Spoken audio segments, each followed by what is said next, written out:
All right. Last session, you guys explored Lost Sardat. At some point, you realized that the cave that you were now wandering through seemed to have become a mirror of the cave that you previously were wandering through before crossing a bridge. Um, the only difference that you found on this side was that there are these emaciated corpses laying about that have been here for anywhere between a year and maybe a decade or two, longer than recent. It's definitely been at least a couple years actually. Um, Wandering through, you guys figured out that it is definitely mirrored. You took a rest. You saw some scattering little small aberration beings. You encountered a telepathic aberration who was speaking into your head, Finry, um, and eventually had a confrontation with that being at the location of this massive cenote shaped kind of hole within the cavern. Um, as of right now, you realize that there doesn't appear to be an exit from this cave. The entrance that you came in originally is not mirrored on this side. Um, and that's kind of where we left it off. You guys did get some loot off of that last battle against the Sardathan aberration.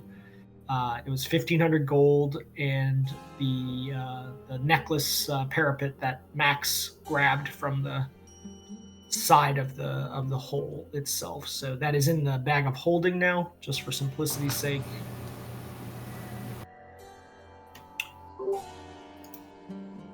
So with that, what are you guys doing?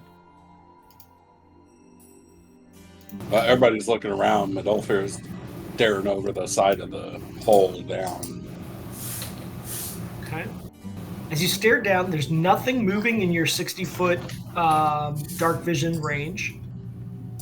You do believe this hole to be as deep based on the fact that everything's mirrored as when you previously measured it, greater than potentially 700 feet deep by your estimates.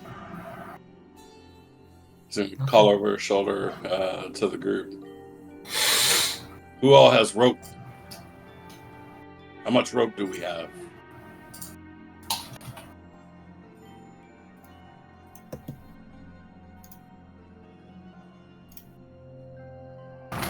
There's 300 feet of hempen rope in the bag of holding. Okay. Medolfir has 50. You have spider climb too, don't you?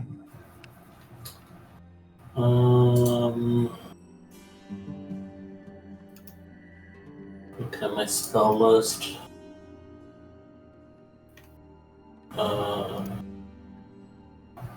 I mean, at a minimum, could you do your rock god form and slide down there?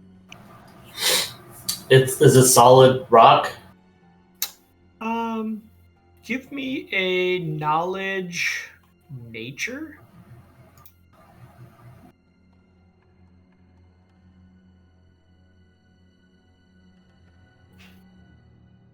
Okay.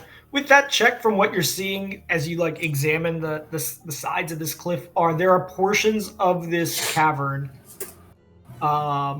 where it is like soil, dirt, but then there are layers down lower as you flash it, almost like somewhat like sedimentary rock that's really under long periods of pressure become very hardened rock, which would be difficult for you to go through. I explain that. Like you might run into barriers if I mean, it's 700 feet. Geology will vary substantially potentially. Right.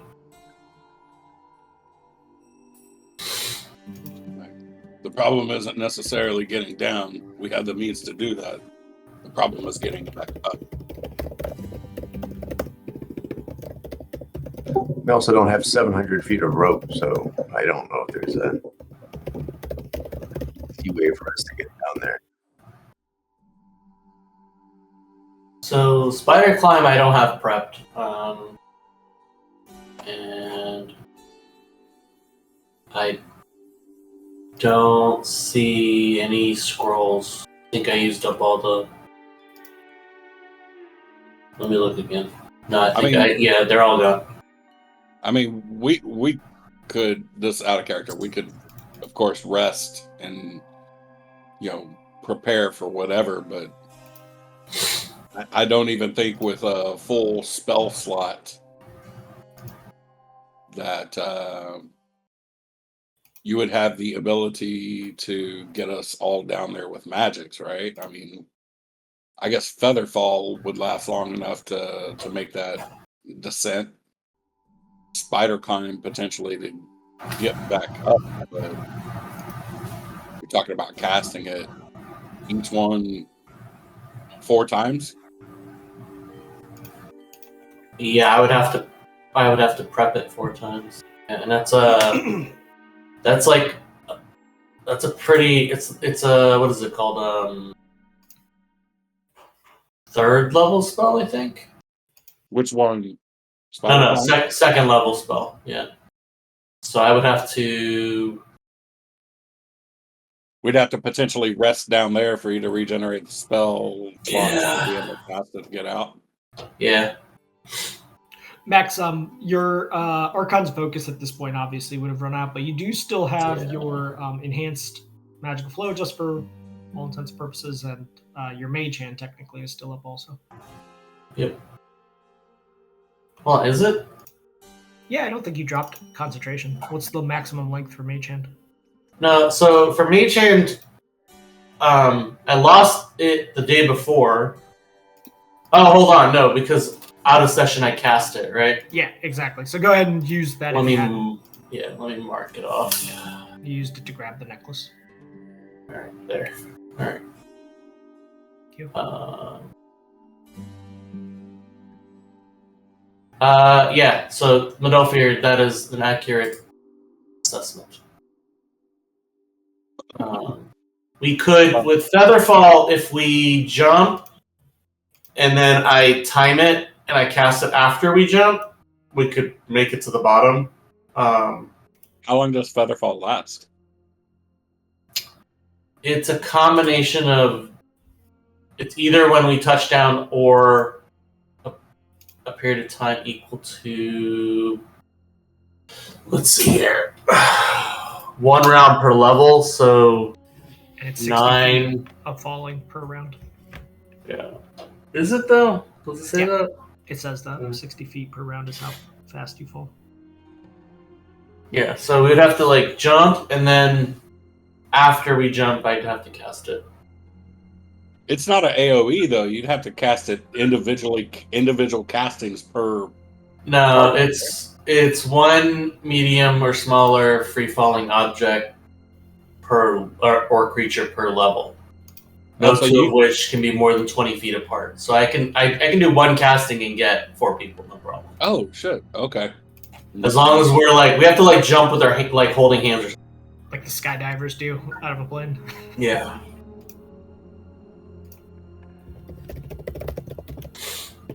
So Medolfer doesn't feel like we've adequately busted this hole.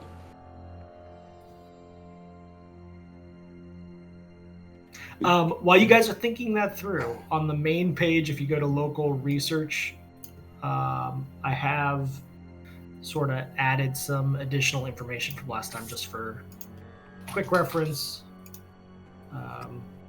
Under lost or not, there's some just general stuff that you guys have learned, just organized in a way if you need to refer back to it. Wait, did you also take the time to make clothing? That was there before, yeah. That was there when you guys got to Great Endure. Yeah. You guys had that, yeah.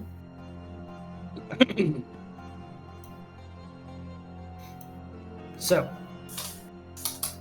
faced with this very deep hole that no one solution would potentially solve, you do have the Featherfall that you can cast. What say you, old busters? Well, Modal Fear, I'm going to ask a question. In theory, your people are barbarians, and we would be going to a dungeon that was designed to help barbarians that rage and become crazy. I have a hard time believing that there's like, they would have had to know, like your ancestors would have had to know magic to get out of here. So we've got to be missing something. It can't just be like, oh yeah, well, all the magical barbarians were able to figure this out, but all the normal barbarians wouldn't. You know what I mean? There is wisdom in your words. But I do not feel like I have surpassed the test. I don't even know if you found a test, Modal Fear. Yeah, Modolfir, obviously without becoming in that state of berserker, you would not know whether or not you've already passed it. I mean, just from the fact, I don't know, from the viewpoint that, at this point, like Modolfir is saying, everything's been too easy, right? Tests like this aren't easy. Mm-hmm.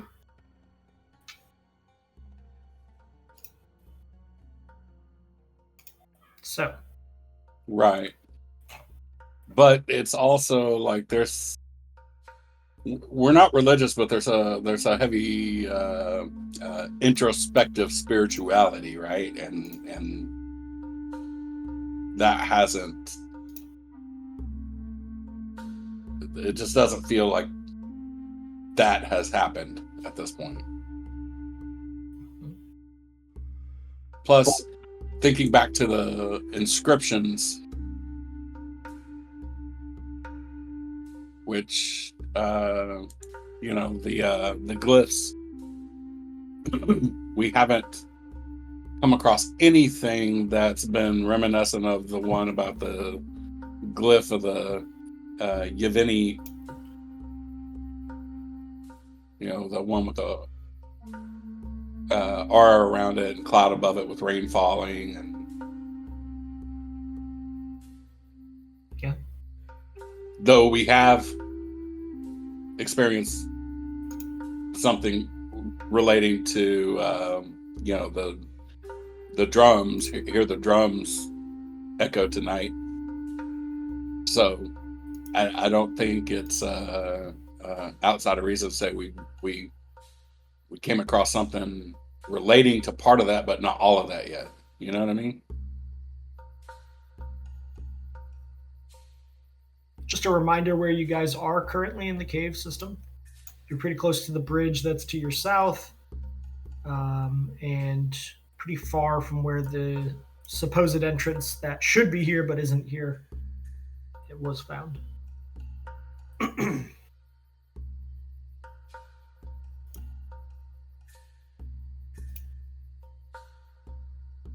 So, moonlit stars. That's the other inscription that Modolfir just can't shake. The moonlit wings reflect the stars that guide me. We filled that in. Did you have that note in, GM? The one in Discord still has the blanks on the words. Oh, sorry about that. Let me fix that for you. Yep. I did fill that in with using that sort of lens, searching lens.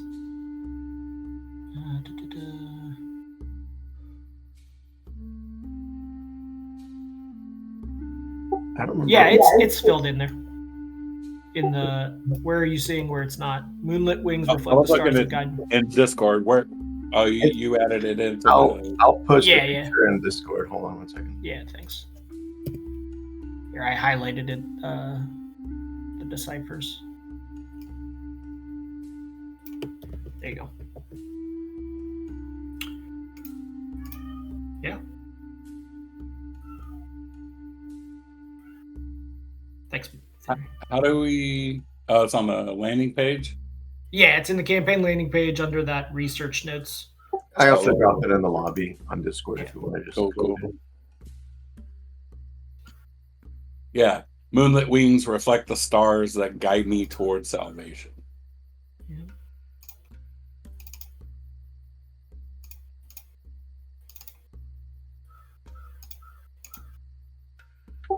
I mean, we can.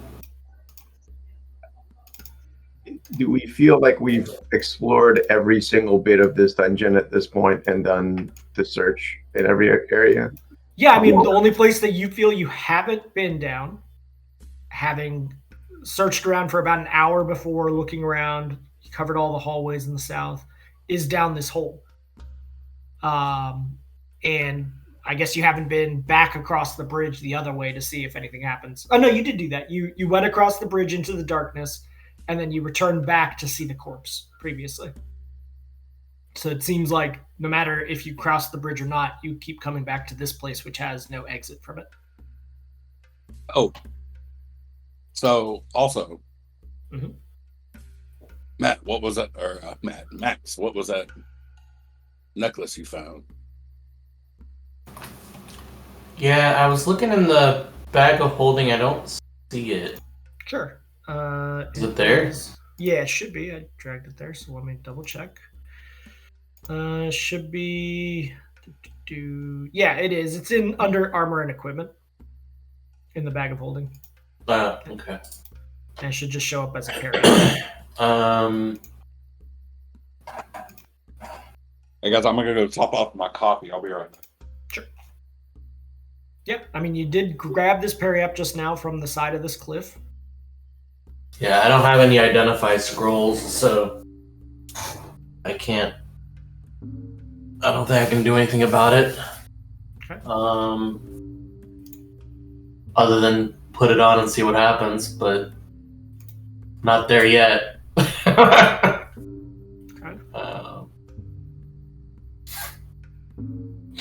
Although I do have my amulet slot empty right now. Sure.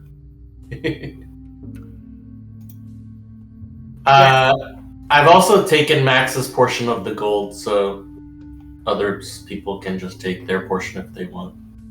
Yeah, adjust accordingly between you guys. Yeah. What's our portion of the gold? It was 1,500, so 375 each. Yep. There's also some platinum gold in there, so. Yep, that was for platinum. Yeah. So I think each person can take 4 yeah. Hold on. 4 platinum is left. Hold on, I took 7. Hold on a second. What did I do? Oof, Max is just coining through his bag of holding. No, I messed it up. Hold on. Let me fix that. It was 19 before. So, it's a freaking odd number. Who wants the extra? You could also just leave it in there for now and figure it out later. Doesn't bother me either way. Yeah. Does anybody care if I take 2 extra platinum? Go for it. Yep. All right. Okay. I'll leave it alone then. So, where to? I mean, the more you stand around here, the more you kind of... Lander, give me a listen check. So this would be the first hole that we jump into, right? We haven't jumped into any of the holes. You climbed down a very similar hole of this size to get into the ruins of Alajo back in the mining camp. And then within there, you found a hole that had like a vacuum happening in it. But there's no vacuum here, though. No, you don't feel any kind of air movement in here. Landry, you get the sense that there are still beings that are alive in these caves. You just hear sounds that are clearly movement. Not close by, but, you know, they tick off the walls of this cave. And I just convey that to the group to say we're still being watched. So are we definitely gonna? Is the plan to jump down? Is that what we're doing? I don't know. That's what Manilfer is proposing. Otherwise, I think our only course of action is to go see about getting across the bridge, but that might be a one-way trip. We've already seen from the case activation, right? So, yep. Midolfer is compelled to explore this to its full potential until taking that action. Okay. Max takes out a pearl of power and recharges some first level spell slots. Okay. Noted. I think we've had enough time for me to be able to do that without an issue. Yep. And during this time, your enhanced magical flow has reduced a little bit more. You have like 30 minutes left on it basically at this point. Okay. Yeah. What are you guys doing? Let's set ourselves up so that we can find a good place to jump from. What do you think? Like, we got to be holding hands, etc. Mm-hmm.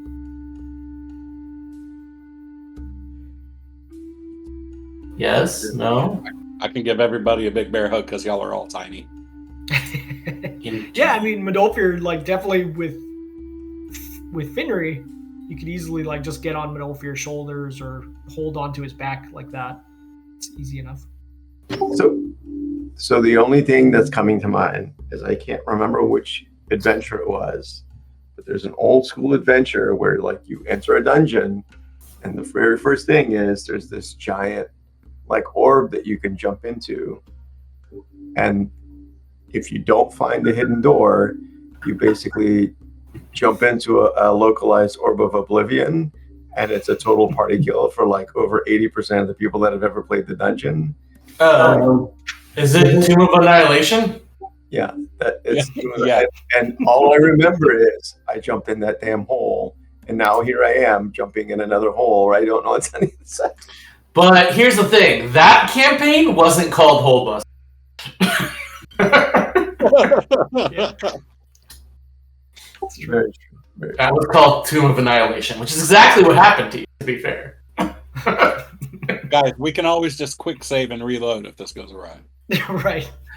As I told you all many, many times, I have 3 other characters in mind, so it'll be fine. It's all about me, right? Max, when Midolfir says, I'm going to just meta say that he does actually say that quick save thing, which is a weird thing for him to say, but I'm sure it makes sense in a barbarian's mind. Right. You do remember that you have something that controls time. Oh, but I don't know how to use that thing. Sure. It's like, hold on, let me find. So yeah, first of all, you have to do a freaking skill check to use it, I think. Do you? And there's a chance of things going bad, I think. I'm reading it.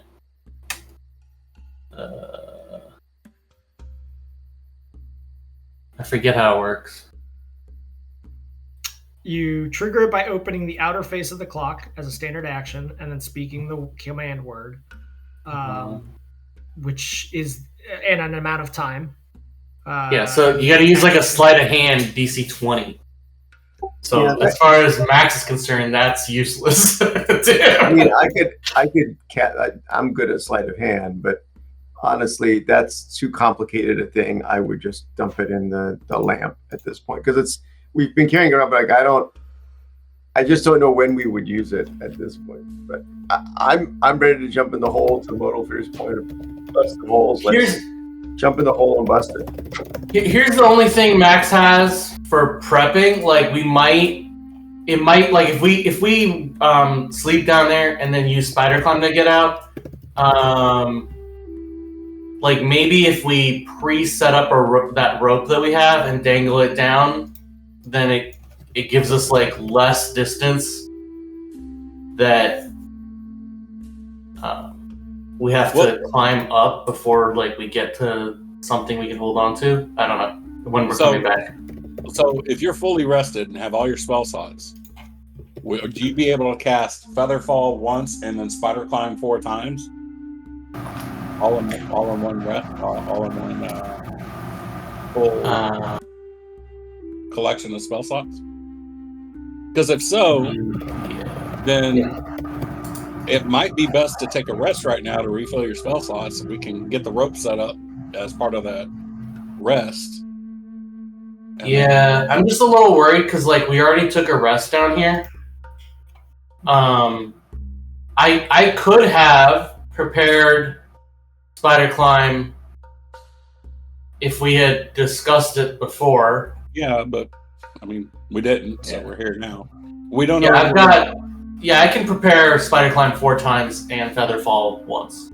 Because we don't know what we're going to face down there. We don't know if we're going to have the ability to make a rest down there, right? So, for prudence sake, it might be best to take a rest before we go, be fully prepared to be able to use how we're planning on getting out if we need to without being able to rest again. Yeah, the only downside is when we rested, we had the tiny hut. And then we clearly saw things that were wandering around here in the evening. So it wouldn't just be I don't know if it's a safe rest down here. Because the last time we rested, was it you and me, Modal Fear, or was it the other folks? They are definitely living things down here, living off of something, right? So we saw them on our rest.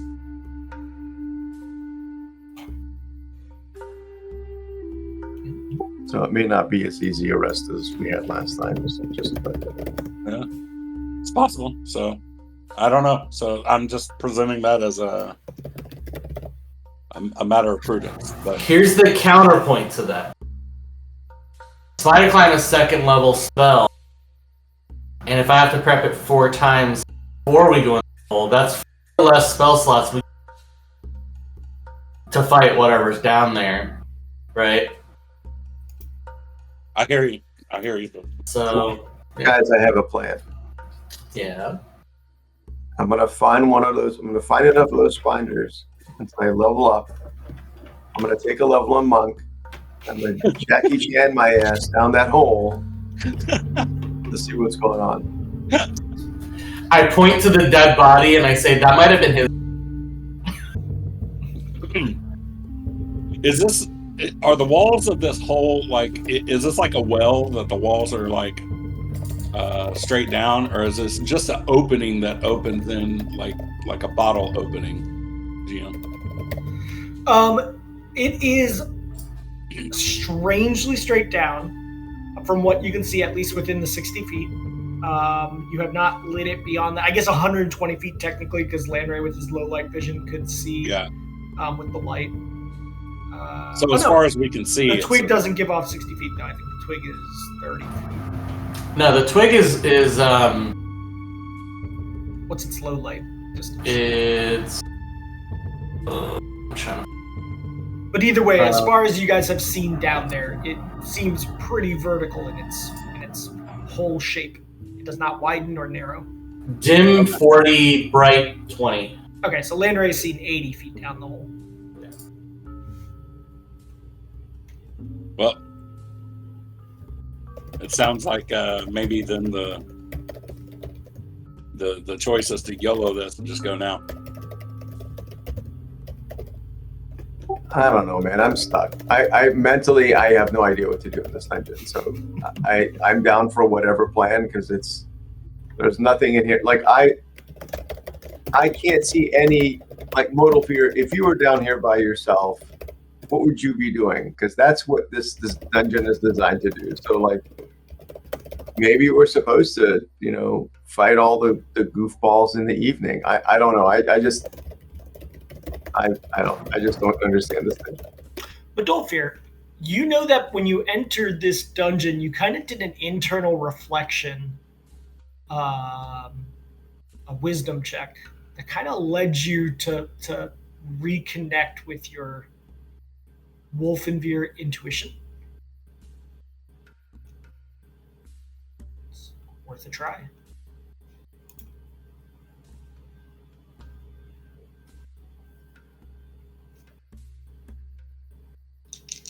Am I still feeling it? Oh, you're rolling something. No, you can roll. No, I was saying, do I still feel like I'm connected to that? I mean, this is a major sort of fork in the road. You roll it and let me see what the roll tells. So what? Wisdom check. Wisdom. Can I do a dungeoneering check? Yeah, you can do a dungeoneering from like actually what's happening around. Ooh, Medolfir. Nice. That's a good roll. Okay. Medolfir. You feel in this moment like a trapped animal. That the position that you are in now feels like a trap. You felt this way since you realized that this entire place is a mirror of how you entered, but seemingly without an exit, like a shellfish being caught in or a lobster being caught in a lobster trap.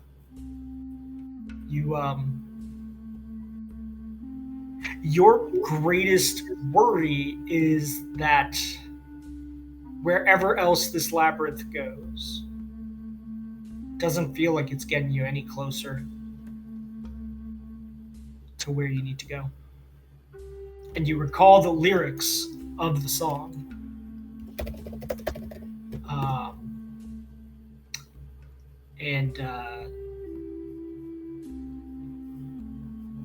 Essentially, you know that somewhere it's waiting there for you.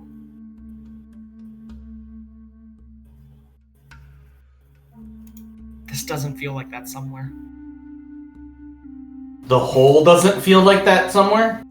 This whole area doesn't feel like that. He feels like this whole dungeon is already a trap. This mirrored, exitless dungeon. So as Medolfer's sitting here pondering this, he's gonna repeat a question to Max. Max, what is it you said that necklace seems to do? Oh, I have no idea. I just know. Well, hold on. Did I do a spellcraft check on it? You can do a spellcraft on it. Things? Yeah. I mean, it's not going to be the same as an identify, but I can try. Yeah. I'm just worried it's cursed or some crap. There you go. 31. I don't know what that gets me. I would say it's tricky. Do you have a detect magic to accompany that? I do. I'll allow it. I can help. I have it. I have detect magic, but I do too, and it doesn't use a spell slot. Okay. I would allow Medolfir to sort of guide you on what he's seeing. All right. So here. So Max is gonna be like, all right. So he's gonna like, you know how a new age woo woo person explains auras. Sure. Yeah. That's how like Max is gonna talk about, like he's gonna walk Medolfir through. Okay. You know what I mean? Medolfir, as he's saying these kinds of things, and you're looking for these weird arcane shapes that are auras around this object, you get the sense with that spellcraft check that he's kind of added onto it that this is conjuration magic. And that it is. That's all I'm going to really give. I mean, it's moderately strong conjuration magic. Yeah. This is conveyed to Max what Medolfer interprets of what he sees, and then Medolfer's also going to ask, where's the gem that let us see things that were not readily present with our eyes? I have it. I will hold it up. What about looking at the same auras through the gem? Does it change anything? No. Does it glow? No. That item doesn't necessarily show what is magical. No, it doesn't glow. So, Max... Are you going to let Medolfer have the gem? Yeah, if you want it. I thought I already gave it to you. That's fine. Medolfer's going to kind of absent-mindedly, be kind of throwing it up in his hand, just a little bit and catching it, like he's pondering. And I'm going to walk back towards the bridge. Okay. You do so. Go ahead. While you're walking, Max is thinking back to his kind of like library research about various magic items. And given that this is conjuration and not something like transmutation or abjuration, which are like the other things that amulets usually are. Yep. Can Max wants to, like, can I do like an Arcana knowledge to know if like this, if it's conjuration, would it potentially be like, it wouldn't be a cursed amulet or whatever. Medolfer, you're walking back towards the bridge. Are Finri and Lanray following suit? I am. Okay. Me too. Max, with that Arcana check, you know that most periapts of conjuration would be the kind that would assist the wearer in matters of... I mean... how to put this? Yeah, like abjuration would buff, transmutation would like manipulate their core being, right? But conjuration is like a changing the environment around them somehow. Yeah, you would know that. So the thing that comes to mind is like healing is a form of conjuration magic, right? Yeah. That being said, I mean, there are forms of conjuration magic that are not benign also. So could somebody have created an object that would do that? Potentially. And to somebody who is going after good goals, it could be potentially cursed in your view. Hard to say. Medolfer, you do arrive at the bridge. Max, are you like sort of catching up as the rest of the group heads off towards the bridge? Yeah. Okay. So I grabbed the gem as I have my detect magic active. Does this gem have magic coming off? Oh yeah. This gem has I would say, Max, give me another spellcraft check to see whether you can aid him. It's going to be again above 30 to confirm that. No. Oh. You see that it's magic, but the school and strength you do not gather from this Medolfer. He's like trying to describe it to you, and you're like, no, it doesn't look like any of those things that you're describing, Max. What is he looking at? The little crystal container? No, the lens that Finnery. The lens that let us see the words that we're missing. Yeah. The ruby of left shift. Yes, yeah. The ruby of left shift. Yeah. The ruby of control F. Medolfer's gonna walk up to that crystal like box, whatever thing at the bridge. Yeah. And he's gonna turn to the group and says, "So this thing lets us see not necessarily the true nature of what things are, but how maybe they used to be, right? We're able to see words that were worn away over time. Yeah. And this thing uses magic. Does it make sense to you, Max, that maybe this would power this to see the true path that would lead out?" It's definitely possible. but we would lose that item.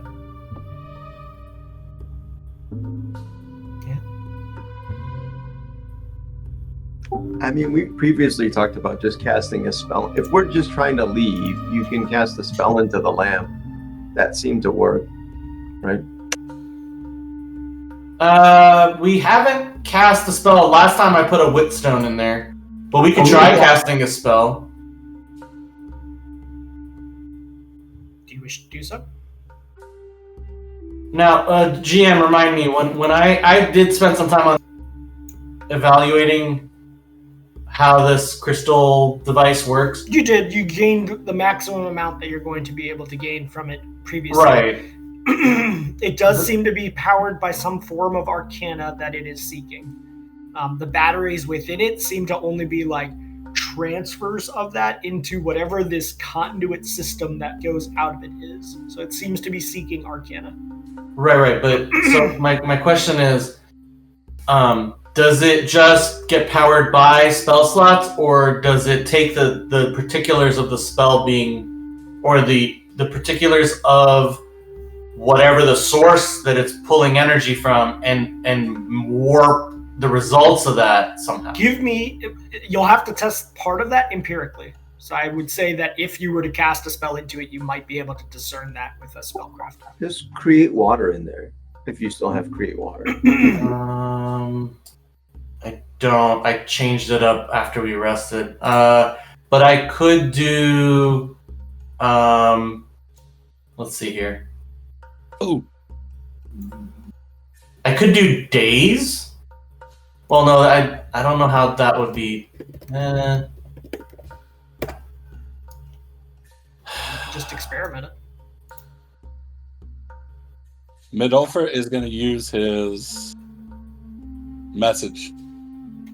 Okay. And he's gonna direct it at the I don't know what to call it, the crystal. Sure. And he's gonna repeat the line, moonlit wings reflect the stars that guide me towards salvation. Okay. Into the box.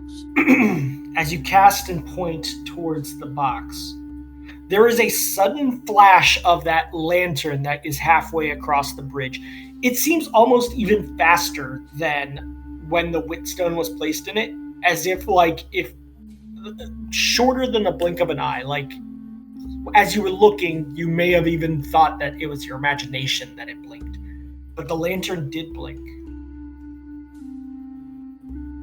He's gonna look back at the group and be like, So he told me he was going to do message. As he's putting message into the lantern, I discern if it was just clearing the path, or if there's some other effect happening. Well, like, is there an effect of message being? It seems to be activating whatever this thing is. Okay. Maybe for a brief moment. All right. Do you have any spells that last a long time that you could cast in there? It did flash though. Yep. Yeah. I have a third level spell that I could use. Let's walk across this right now and see if that had any effect. If it didn't, we're back here and then we can try something else. Yeah. Come on over. Let's do it.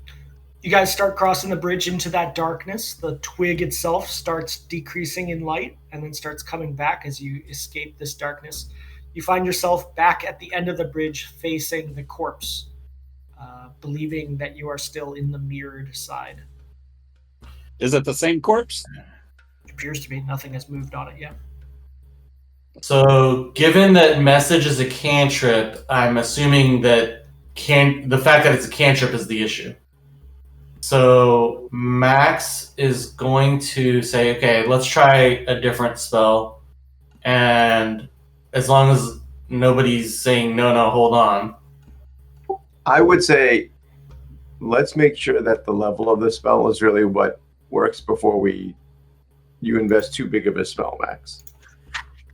Okay. It should be clear, like if you use a slightly bigger spell to see if this, like it flashes for longer before you drop in one of your major spells. Scientific method, man. One step up at a time.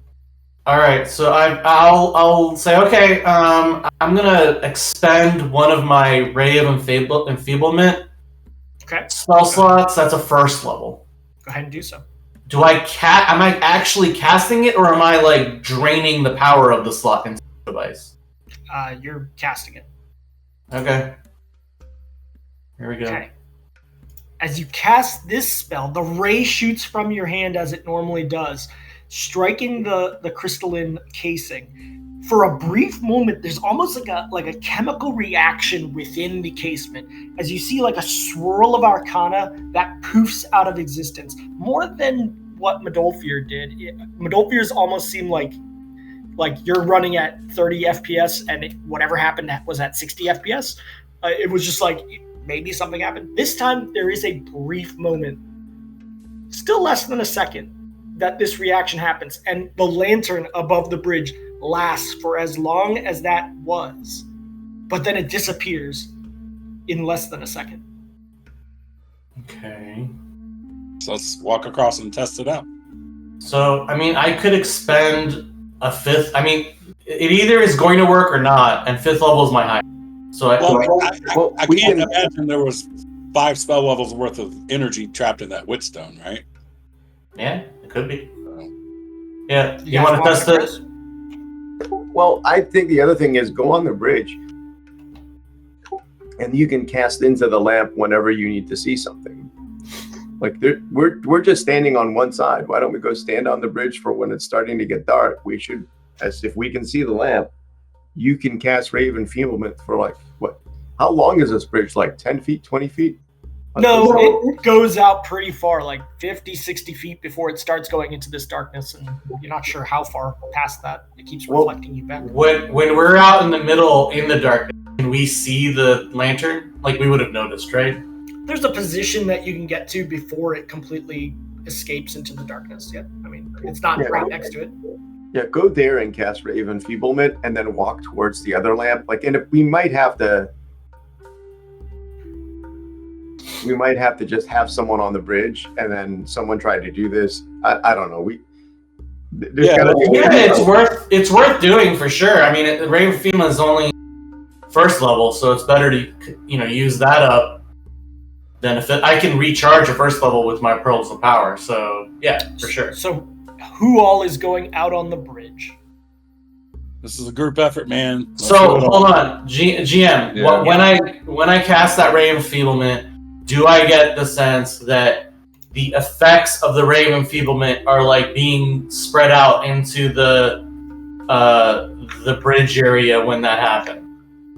There is an immediate recourse that happens when you cast into it. Now, is the arcana of Ray Enfeeblement actually being dispersed somehow specific to Ray of Enfeeblement? It doesn't seem like it. It seems like it's just sucking up magic.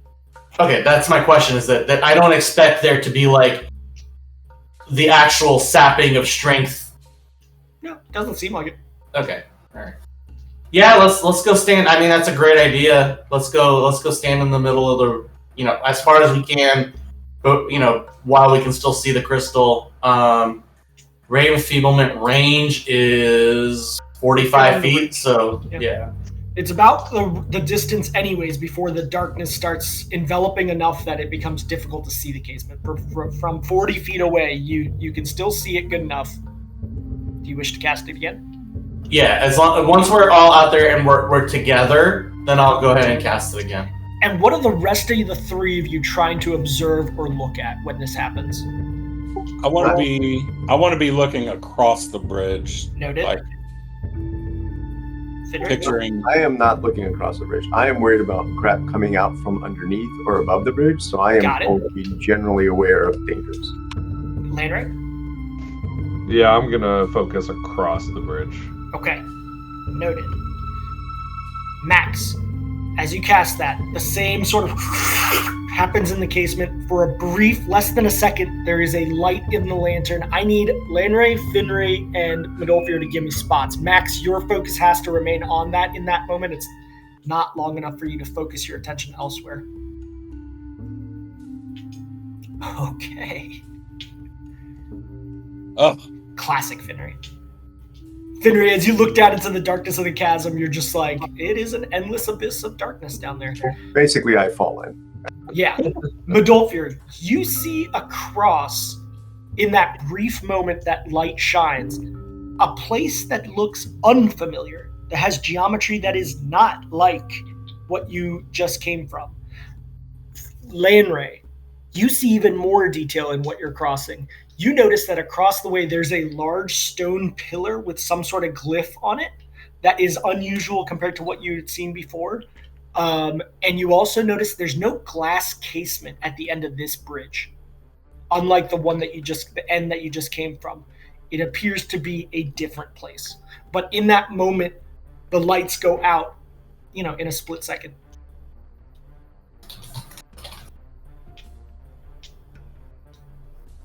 It was different. The other side was different, Max. Max I feel responds. We need another Witstone, Max. Do you have another one? I feel like it's the type of thing that's in there. I don't think so. Hold on. So GM. Mm-hmm. Basically, with this experiment that I was doing, what I was trying to determine is, does the actual source of the Arcana matter other than the amount of Arcana? You've tried message into it. That seemed to be quicker than the Ray of Enfeeblement that you just cast, which was still very quick, but it was certainly quicker with the message. So there seems to be some difference between them. Okay, that's not what I'm asking. I'm asking, The school. do I expect a Witstone's source of magic to be any different than an equally powered spell of other means?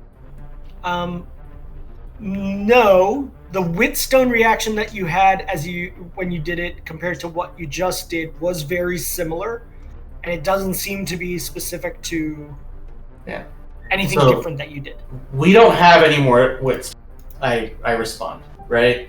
And I say, I think we can get through. Did you guys? You said that you saw stuff on the other side of the bridge that was not the place we came from. Was there anything that was obviously danger? I dialed the wrong spell. Lanray, you didn't see, with your best as the best spot check, you did not see anything that was in immediate danger on that side. Did you all say you saw no lamp at the other end? You didn't see a casement at the other end. Lanray didn't. Like the crystalline thing that Max is shooting spells into, there doesn't seem to be one existing on the other side. So it's either stay here, or if we go on the other side, we can't come back here. I mean, maybe that's not a bad deal, but we don't know where the other side is. We know it's not here, but when you get to the other side, we probably can't come back here to try again, right? Maybe. Yeah, but that's also the classic sign of an exit, right? It's either a death trap or an exit. It's one of the two.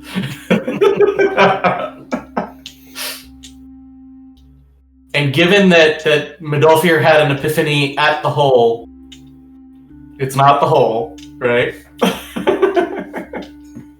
This is not the hole we're looking for, fellas. Yeah. So we were about to bust the wrong hole. So I have a spell I can put into that will give us more time to cross. So the plan is cast the spell and run across as a group? Yeah. I mean, that's my halfway point while the light is still lit. Are we at the halfway point? Like when the pulse of light happened, you are feeling like you are not quite at the halfway point. I mean, the darkness, lasts. You had to walk 40 or so feet in really pitch black darkness. So if it was mirrored, you would not yet necessarily be at the halfway point right now. Okay, so GM, Yeah. between the cantrip and the first level spell, if I was to say in seconds, what were they? How long did it last? Less than a second with the first. And the With one the that cantrip. was the cantrip. No, with the first level spell. The cantrip was like, you know how like when you're filming a computer screen and it like does that weird thing because the FPS is different? It was like that. It was so freaking fast that like your optical stuff, it just seemed like you imagined the blink of light. It's like it blinked, you think, maybe? Your eyes might have caught something? I don't know. Alright. I mean, let's just try it, guys. I'm gonna put in a 5th level spell into that lantern and we're just gonna dash across, okay? Okay, what are you casting? I'm gonna do Wall of Force. Okay, go ahead and cast it. So before I do that, so question. Mhm. Did I really use up 2 Ray of Enfeeblements just now, or was the second one not real? You used a second Ray of Enfeeblement? Let me see. You only used one. You only used one? He He cast it twice for some reason. No, you used to. You used. Oh no, you didn't. You only used Yeah. one. You should have only used one. You should have only used one. It was Okay. message that we used on the other end, and then you used ray of enfeeblement when we were in the middle. Correct. I think you might have accidentally just clicked it twice, Max. Yeah. Okay. All right. So I fixed that. I'm gonna cast. Fireball. I'm gonna cast the Wall of Force. Okay. As you cast the Wall of Force and focus it in that area, the wall starts forming and then like immediately like a vacuum starts morphing and shifting into the glass casement as this force starts swirling. It is lasting longer. And now the rest of you see the lantern light picking up its energy, but it's flickering like a brownout situation. What are you doing as soon as it starts flickering? I'm gonna yell, "Let's go!" Yeah, that was. I mean, we said it ahead of time. We're gonna just run across as soon as it flickers on. In formation, like together. I don't want Yes. to like In a line together. I got it. Are you guys holding hands? holding hands like old school kindergarten kids running across a bridge. Modal Fear can be the teacher. It'll be great. Awesome. Get with your travel, buddy. Awesome. Okay. So I need to check one thing here. It's gonna be the best kindergarten trip that's ever been. Okay. As you guys take off running, you run. The darkness is not there enveloping you as you start running. And then the darkness starts fading back into you. The lantern starts shuddering. And as you run across, and you see this vision in front of you just starting to come in place, you find yourself at the end of the bridge after about 5 or 6 seconds of running. But this bridge has the glass casement. And you see the corpse again. You feel like you were very close to reaching it. But even that 5th level spell seems to not have been enough arcana for it to continue to stay powered. We need to be further down the bridge. We can't, because we were at 45 feet out. Yeah. And I cast it from 45 feet, and then we ran, I'm guessing, double movement. Yep. Which is 120 feet, and that wasn't enough. I'm just saying, not 120, whatever it is. Roll the chat up. Yeah. And look what I wrote. You don't need to be able to see it to cast that spell. Fair. You feel like that last. You feel like that lasted less than 3 seconds max. You feel like the amount of time that it lasted was less than 3 seconds. So you wouldn't have been able to necessarily move 120 feet. Okay. Well, what I'm saying is, it's not that I need to be able to see it. It's that's the maximum range of the spell. Yeah, but Fireball has a far greater range. Yeah, I don't have that. I use that in the hole, and I don't have her prepped anymore, and I can't recharge it from I don't have a 3rd level, Pearl power, so I can't get it back. Yeah. But can I get a sense of how long the lamp charges. So for the Rave Enfeeblement, how long did it last? Less than a second. Not as short of a split second, but it was still a fraction of a second. Like, it's hard to tell, but maybe a half second. It was like and a 5th level spell lasted about 3 seconds. Less than 3 seconds.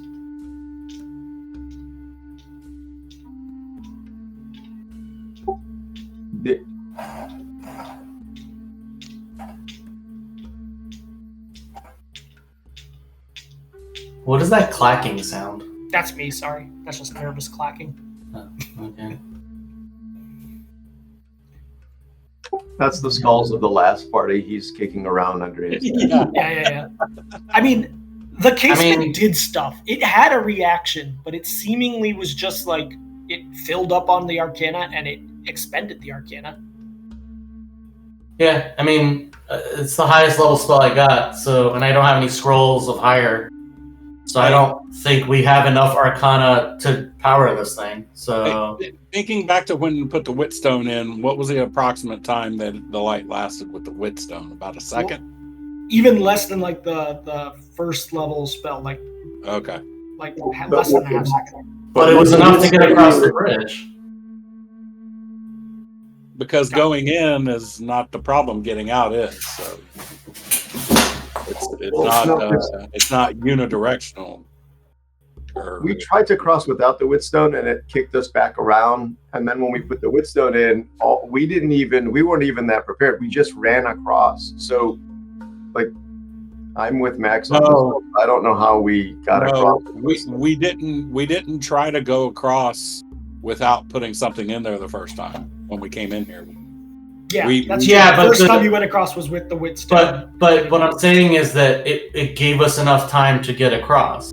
Like, it wasn't like this. So the Whetstone must have been quite powerful. When you crossed with the Whetstone, you did cross into the darkness. The same darkness that you just crossed over.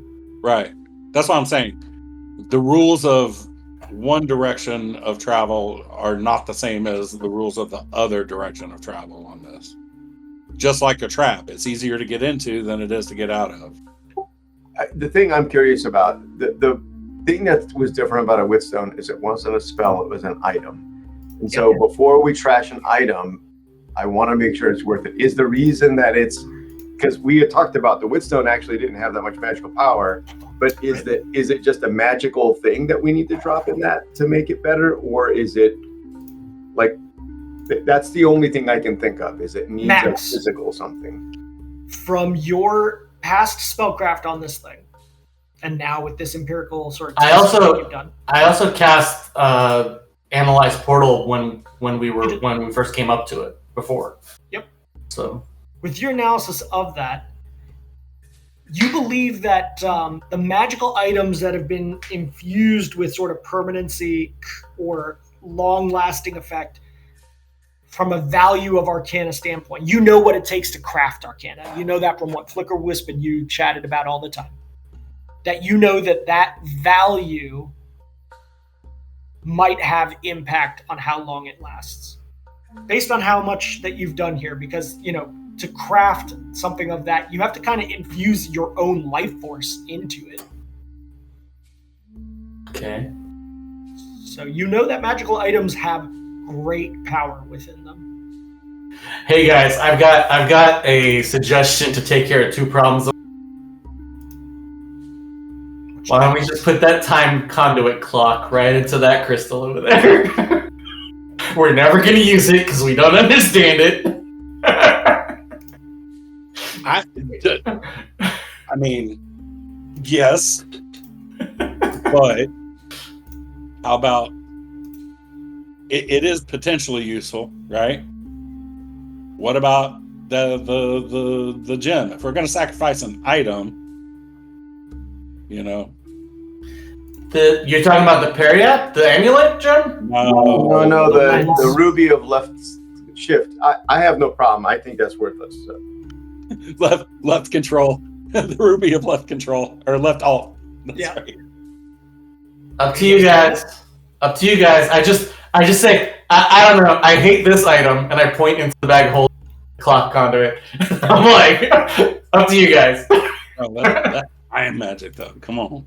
It is higher, but that guarantees we're going to get through. No. So, which one are you putting in there? Medolfer puts a crystal in. Okay. As you guys stand at the entrance to this, where the casement is, because you have to physically put it in there. As you place it in there and close the casement, that sort of chemical reaction starts in there again, and you notice that this gem lasts. It is holding its position for the first half second that you're looking, and the lantern light glows bright. There is no kind of flickering or brownout situation happening right now. It is holding steady, and all of you can see across the full bridge now that it is lit on the other side with this lantern, and there is a difference over there. Run for your lives, gentlemen. Quad run. Okay. Yeah, as a whole group. Let's go. Okay. Holding hands and quad running together, you run. As you get to the midpoint, there is no darkness at all. The lantern is shedding light on this space. Run. You make it 3/4 of the way. You feel like the lantern is just starting to dim a little bit. But as you run across, it is still holding. You make it to the other side. Woo! You are standing on new terrain that you have not seen before. Let me just adjust a couple things here. There's no seahorse anymore? Oh. No. Or is it more of a My Little Pony situation?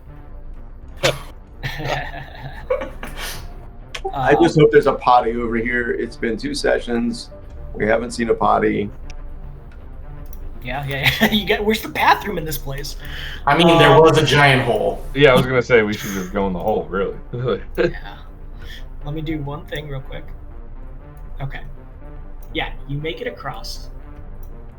My computer's on first. Leave this. Okay. When you make it across, the immediate thing that you see that is different is the following object. A strange pillar rock with what looks like an airship carved into it. You find yourself facing this clearly man-made tablet with more writing. And behind you from the bridge you cross, the embers of those arcane flecks are lighting up behind you. They're just like little fireworks going off from back where you came. And Medolfer, you hear the faint sounds of drums echoing from back where you came now. But ahead you do see passageways that extend and continue. And you guys find yourself here. What do the words say? In Gnomish, you can read a prayer to a god, the god Solin, asking for safe passage of the travelers.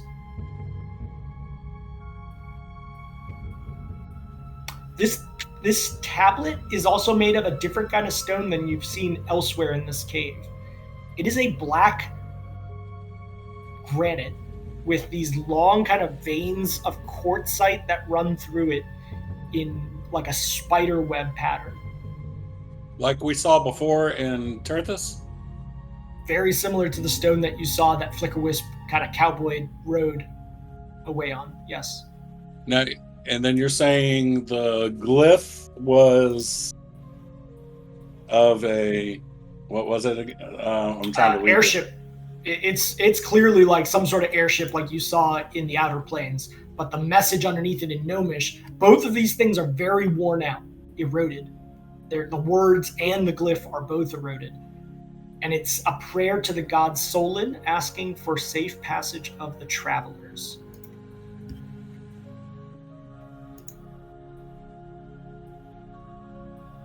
If you wish, you could do a knowledge, planes, or religion to understand that more if you have ranks in either. But behind you, you hear drums, Medolfer. Very quiet. Like from the way we just came, you mean? Yeah. And the lights remain on back in the way that you just came. Is there anything about the starship, or I mean the whatever word you use to describe it? Yeah, airship. Does it look like it has wings? It does look like it has wings, yes. So the glyphs from before, because I think I see where you're going, Modal Fear. Yeah, I'm thinking of the passage. Moonlit wings reflect the stars that guide me towards salvation. Yeah, and then there's hear the drums echo tonight, and it's which we're hearing, and then we're seeing a thing with the moonlit, which we call. As you recant the stars portion of that childhood song, you see back, and the flickering green flecks that are like detritus in the darkness that is sort of just the natural vision behind all of that. They look almost like a star map from where you came as the beat just continues. And that's on that's the glyph on the stone that we're looking at, right? I'm just making sure, right? The glyph on the stone says, safe travel for the travelers and is an airship. What you're seeing about the stars is back across the bridge where you came, which now you can see without a darkness or anything, continues to be lit with these little flecks of green lighting up. Max, with your knowledge religion check, you know that Solon is the fountain that you were blessed on the way down to La Sardat. You know that the ancient deity Solon, who predates modern religious orders, also is followed by elves of Dulandria, but only of the Dulandrian kingdom. Yeah. So you're saying the drums are coming from the way we just came, but looking back that way, we can see all the way across it now? You can, and there are these strange patterns of starlight happening from the green flecks now. Like I say we cross the bridge again, guys. But that's what I'm saying. Looking back all the way across, what is it we see all the way across? Is it back like? Do we see the corpse against the wall on the other side of the bridge? Or is it different? You do not. It looks different. You do not see the corpse. It looks more like how you remembered it when you came into this dungeon. Yeah, so this is that whole underworld, underside, reflective side was that Whetstone may not have been long enough and we got stuck in the trap. So that whole time we were stuck in the trap. And this is the first time we actually crossed the bridge. So we've crossed the bridge for the first time now. That was the whole. I think the Whetstone screwed us and threw us in the trap because we.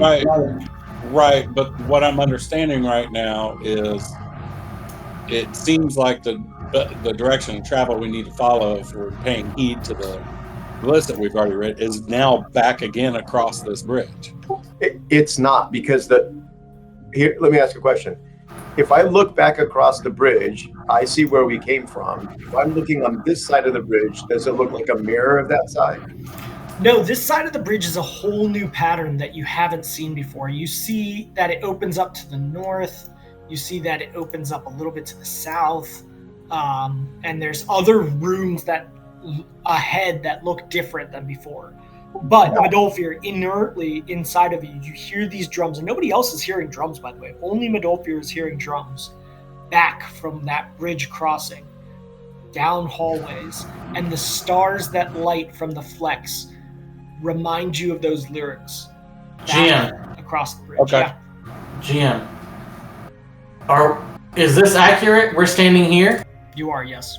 And the stone pillar thing, the one with the walnut on it, is here? Yes, right next to you, yep. So are you saying that Modolfir is hearing the sounds from this direction? Correct.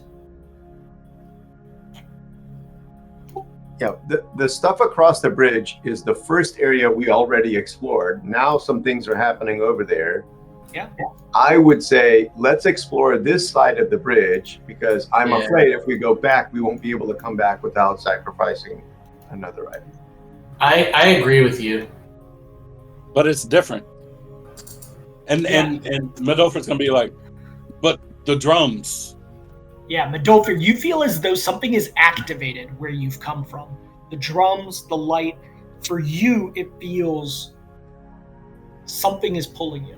And I'm gonna point out the flecks being the reflections of the starlight.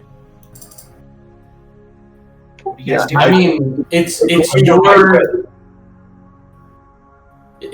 your side quest Medolfir, if you want to cross the bridge again, we'll go with you. But this seems like a new area here. What was Fenry? What were you gonna say? I don't know if we need to go back. It was so hard to get over here. I think the drums, the echo of the drums, and the starlight are all telling you you're going the right way. If we don't think we're going the right way, then we should go back and leave. But if we do think we're going the right way, because we may not get another chance to go this way without sacrificing an item, we should just explore this side of the bridge. Yeah, but the echoing of the drums is coming from back across the bridge. Modalfair, that's how echoes work. If the drum is on this side of the bridge, the echo would come from the other side. Landry, how do you feel about this, Landry? Is there a vote happening here on which direction to go? This is kind of where Landry is not super useful because he's kind of just thinking, well, these guys are talking about a bunch of stuff he doesn't fully follow, and so he's kind of just sitting back and almost. Oh wait, I see what you mean though. Okay, yeah. Hold on, Medolfir's gonna pause and close his eyes, and he's gonna calm his mind. Okay.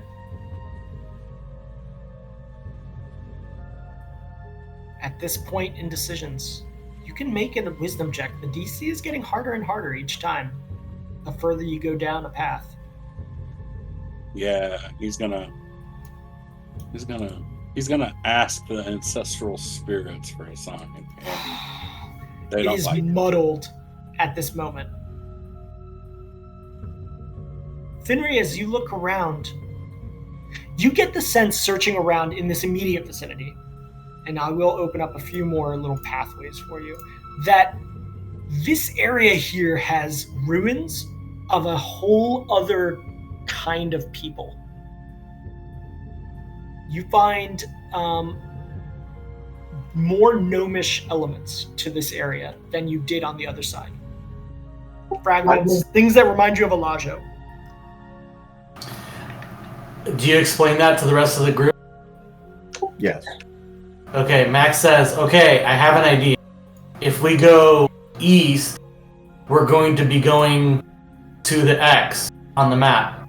If we go west, we're going to go immediately address whatever this quest of Medolfir's is.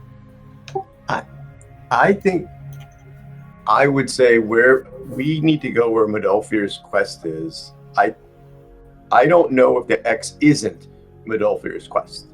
So yeah, and I would still explore this area. I would turn to Medolfir and say, we are here to achieve what you set out to do.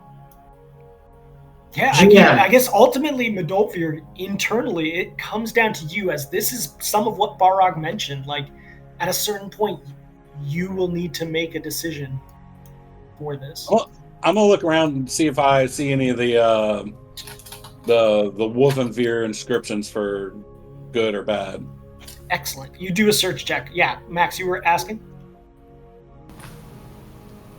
Huh? No, I'm good. Okay. I'm agreeing with Landry.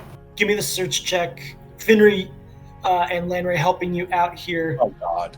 Okay. It is Landry who finds something. I was about to say, a 23 check. Landry, as you dig around trying to find any kind of semblance of something that'll direct you, you see behind, in a very small way, the image that Medolfir has previously said is that of an enemy and danger to the Wolfenveer. Behind the pillar. I just look at Medolfir and say, is this a concern? What was the... Sorry, describe it again, GM, I'm sorry. It is the symbol of danger located behind this pillar rock that is made out of granite. Somebody has carved it in, and it looks much fresher than anything else that's been carved in. Small, very small, but it is clearly that symbol of danger from your childhood.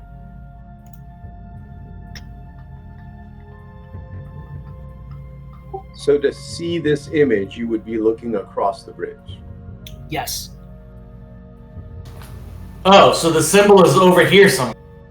No, the symbol is right on the rock. And really, actually, the way the rock is set here, I'll draw some stuff here. So the rock is kind of like this, okay? Let's just put it there. The front side was where you immediately saw it here, actually. Here. It may be that the rock is telling us across the bridge is danger, because that was my point. Yeah, the glyph is actually, in terms of orientation, here. The danger glyph. What? Circle is like that. Or it could be saying south is danger and north is not danger. No, but it's on the south side, so it would be evident to people coming from the south that continuing on is danger, which means that to the north or to the east would be danger. Maybe. Or west, north or east. North or west. Jesus. In the back of my mind, I hear Flicker Wisp lecturing all of us about how barbarian symbols are inferior to his world where directions were actually clear. It's true. Mm-hmm. No arguments.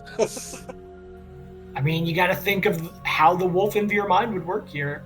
Adolfir, I mean, it is what you see ahead of you is further dungeons. If we were to glyph that something down a path was danger, we would put it in a manner in which it could be seen as you're going that direction of the path. So with that in mind, if that glyph is on the back side of that stone, where this basically on the side where you drew the circle, then that would mean that would be a symbol that anything further north from that holds danger. Okay. Otherwise, if we were trying to indicate south as danger, then it would be written on the wall, like on the cave this way, right? Which would be able to be seen as we're traveling south. So, yep.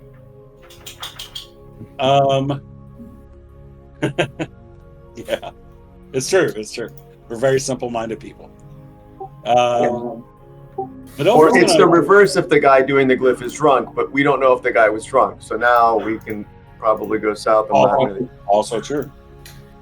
I want to walk north a bit and look for any inscriptions or glyphs on the wall. Sure. Before we go, GM, the glyph on the floor has an orientation to it. The one that's on the tablet, you mean? He's just drawing that to show what side of the tablet the glyph is on. Oh, it's on the back of the little like. It is.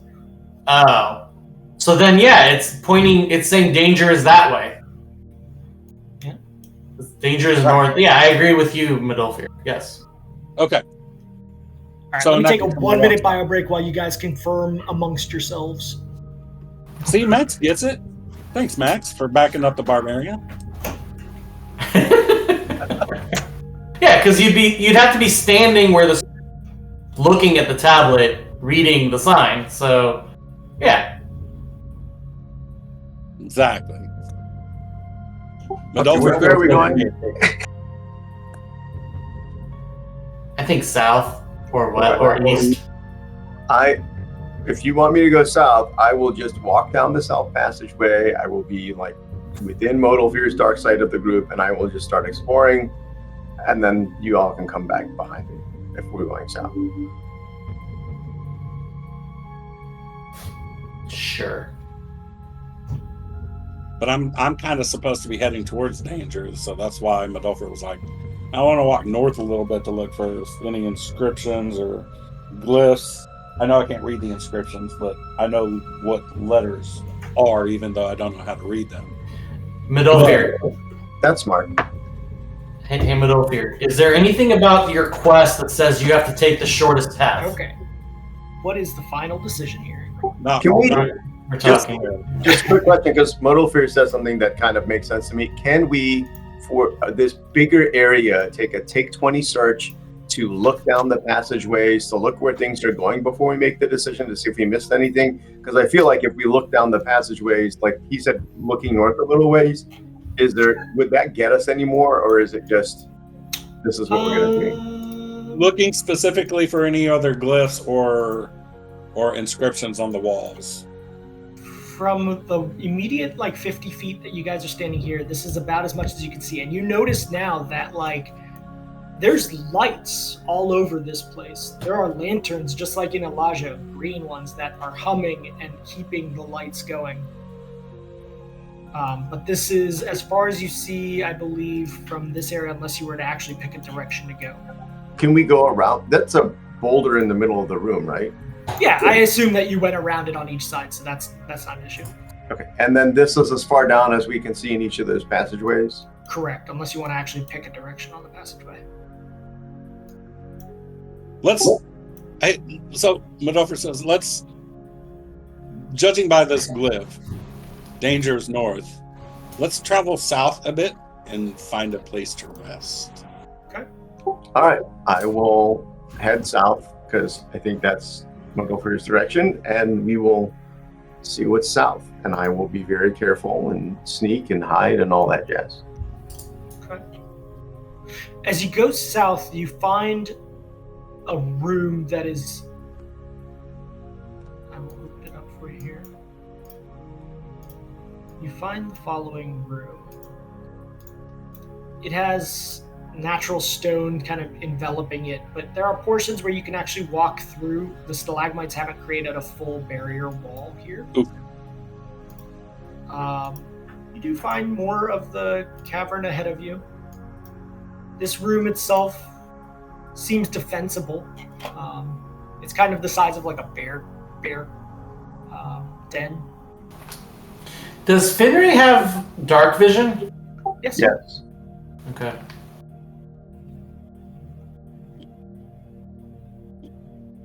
I searched this whole room once the team gets in here. Okay. Yeah, let's... Well, you find again the symbol of enemy and danger for the Wolfenbeer with that search check.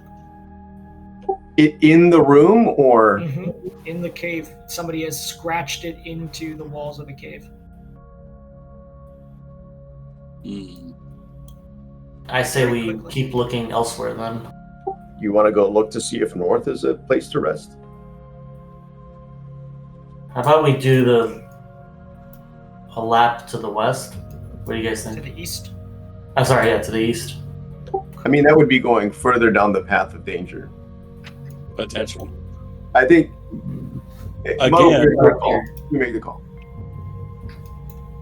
Again, though, let's assume someone's traveling from the east to the west. They come to this room first, that's danger. They come to the tablet, that's danger again.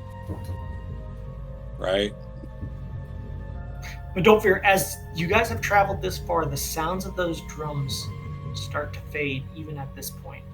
Only a couple 100 feet away from where you were. It's like that hotter, colder game right now with the drums, Modal Fear, I feel. Let's go a little bit north, guys. Like to hear.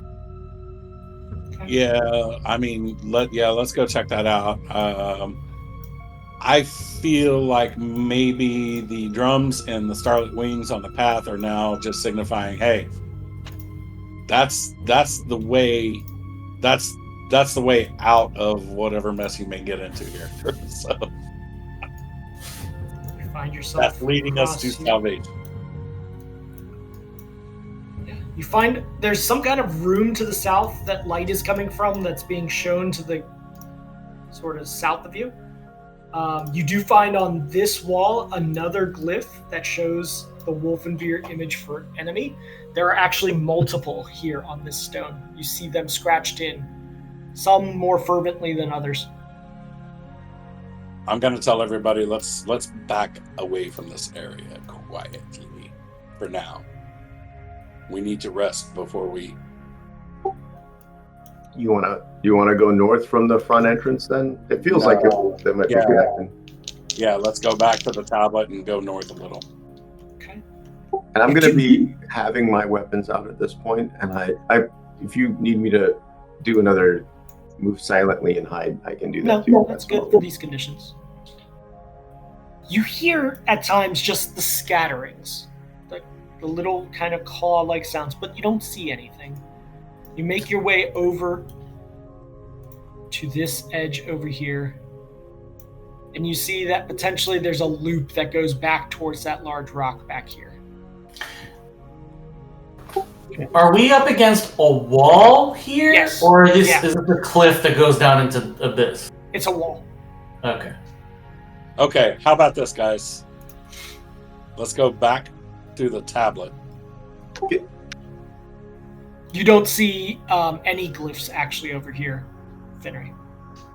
Oh, there's no danger glyphs here. That you see with your search check. Yeah. The path east and the path north go around this rock in the middle. Is that correct? Yeah, there's kind of this large obstruction in the center right there that you've gone around and don't see any. There's just walls there. I mean, I'm pretty dinged up, or a good bit dinged up, so I would not mind a rest. At this point, Max, your enhanced magical flow would have come down. Let's head back here where I'm marking on the map, and let's set up to rest. That way, if something happens, we're right by the exit. As you return back, the sound of the drums picks up louder. And you see the swirling of the stars in those green flecks across the bridge. I mean, they don't hear the drums, though, right? Nope. And in fact, to them, the green flecks look like green flecks. They don't see the sort of starlight patterns that you see. It's almost like a memory, like a core memory of looking up into the stars for you, Dolfir, that like they seem to... You're picking up images that the rest of them don't in those flecks. I mean, I want to explain to the party that I hear drums echoing from that direction, and that the way the light is flashing is reminiscent, very core to me, that it's like moonlight bouncing off of stars. In relation to what we've read so far, or the glyphs that we've read, that is our way out. Finry's asking whether or not you guys can go to the southeast maybe before anything else. I'm just repeating. No, I mean, we've seen all the other parts of this side of the thing. It's just that southeast part we haven't seen. Yeah. We've seen because the two top parts that are north are connected. Correct. So we know what's there, and we've searched there. The only part that we haven't is the southeast part. So Modofir, do you want to chance the danger, or do you want to camp here? Honestly, I think I'd rather camp here so that everybody else, like, Max can get spell slots back. I can get a little healing. Everybody's got, and Fenrir, you can get the healing. I don't think it's wise to go much further. Can we just exploring, but without being a little more prepared? Can we just not be close to the ledge? Because I'm still worried about more of those like mine spiders coming out from this cavern, like came out from the other one. So I just don't want to like. I have tiny hut available. Okay. I mean, the only other place that makes sense other than right here is this, only because it's more defensible. And again, like Max said, he's got tiny hut, so we'll be concealed. Oh, I think this area is fine as long as we're not next to the ledge. That's just closer to the wall. Yeah. I didn't mean like right at the mouth of the bridge. I just meant this general area. No, I'm with you. Let's do that. I think you and me are the only ones that are hurt modal fear. So could I sleeping bag for the time you're not using it? Yeah. So we'll just take separate watch shifts. Well, and I don't mind watching because I'm at full strength, so I can basically just do as much as possible on the watch front. Yeah. Max, as you look to make the tiny hut, you do see that the detritus of green flecks continues across here. It's more so than what you remember from that sort of entry-ish location. So chances of potential issues could occur. Higher. How much higher? You don't know empirically.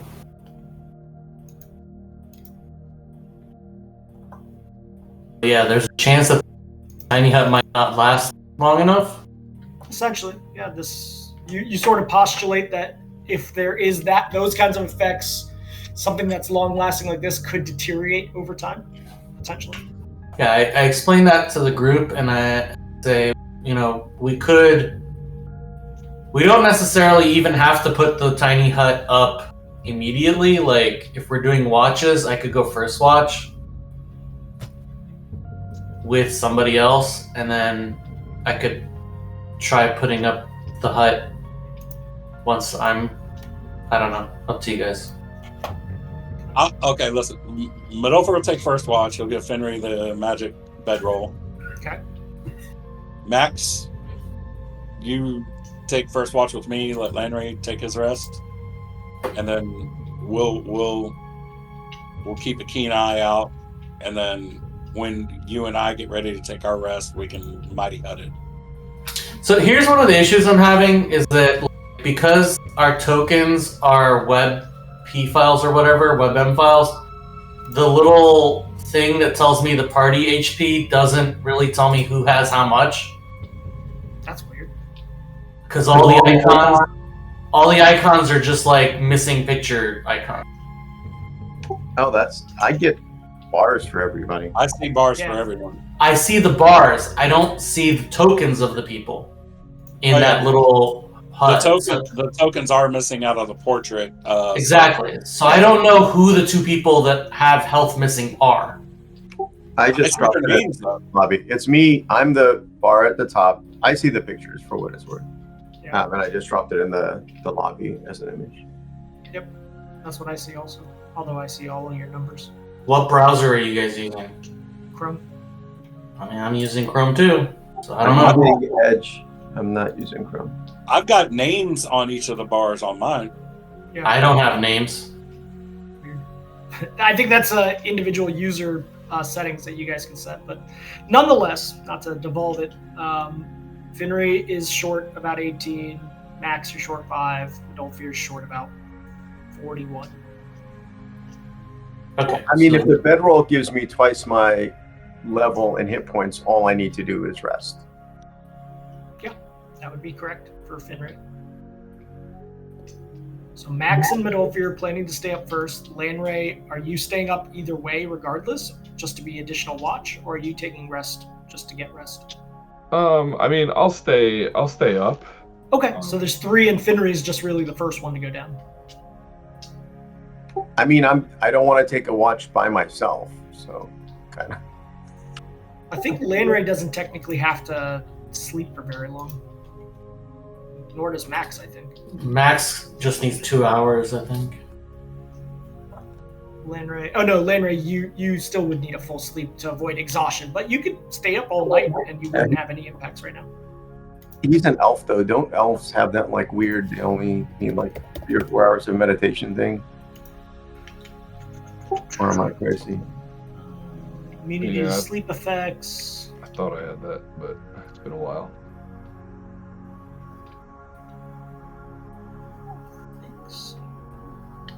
Elves only need to sleep for 4 hours a night. 4 hours. Okay. Yeah, Thank that's you. what I was saying. Yeah. Yeah, so Max only 2, Lanray only 4. So I think there's a way that you guys can negotiate this where Lanray could get rest at the tail end, just to avoid exhaustion. Although he's nowhere near exhausted at this point. Well, I mean, yeah, especially once the tiny hut is up, right? Because at that point we've got concealment and don't need to be as. Yeah, it just might not last as. Yeah, but the way that I read that Ring of Sustenance, Max, you just need to sleep for 2 hours, and you get all your spells back.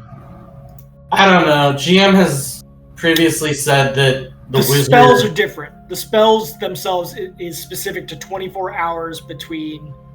It's not 5e rules. 3-5 rules are that you have your certain allotment of spells on a daily basis, regardless of how your rest cycle goes when you prepare it. I don't know. But this does not allow a spellcaster to prepare spells more than once per day. Correct. Yeah. Yeah. That's generally in 3-5, it's very difficult for you to get multiple sets of your own spells in a day, other than through Pearl's Power and things like that. So us resting, I'm not gonna get spells back. No, not until 24 hours has passed since you last, or another day goes by.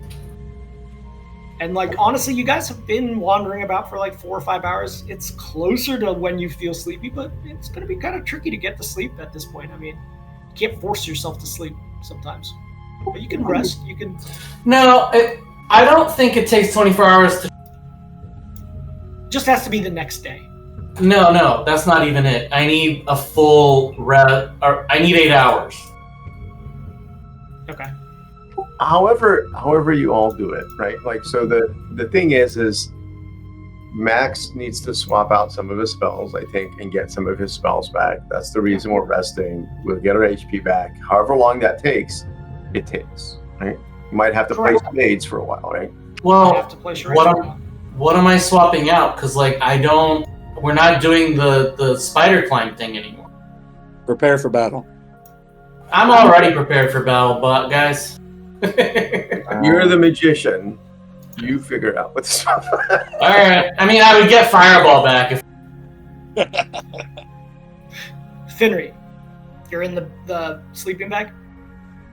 Yeah, I mean, I think I'm going down the first watch, and then and that way, actually, it's good because Modal, for you and I have dark vision, and nobody else does, so splitting up the dark vision is probably good.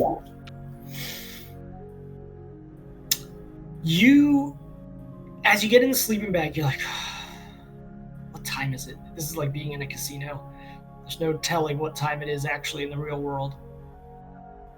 It's tough for you to get to sleep. The rest of you are sitting around kind of looking, keeping watch, do spot and listen checks.